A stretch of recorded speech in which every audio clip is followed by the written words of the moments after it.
ಹನೂರಿನಲ್ಲಿ ಕರ್ನಾಟಕ ಸರ್ಕಾರ ಜಿಲ್ಲಾಡಳಿತ, ಜಿಲ್ಲಾ ಪಂಚಾಯತ್, ಸಮಾಜ ಕಲ್ಯಾಣ ಇಲಾಖೆ ಹಾಗೂ ಹನೂರು ಪಟ್ಟಣ ಪಂಚಾಯಿತಿ ಮತ್ತು ತಾಲೂಕು ಆಡಳಿತ ಸಹಯೋಗದಲ್ಲಿ ಸಂವಿಧಾನ ಜಾಗೃತಿ ಜಾಥಾ ಕಾರ್ಯಕ್ರಮವನ್ನು ಹಮ್ಮಿಕೊಳ್ಳಲಾಗಿತ್ತು.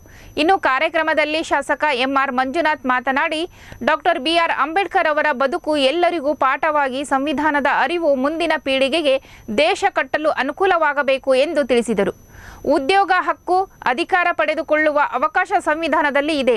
ಇದಕ್ಕೆ ಸರ್ಕಾರ, ರಾಜಕಾರಣಿಗಳು ಸಾಮಾಜಿಕ ನ್ಯಾಯ ಒದಗಿಸಬೇಕು.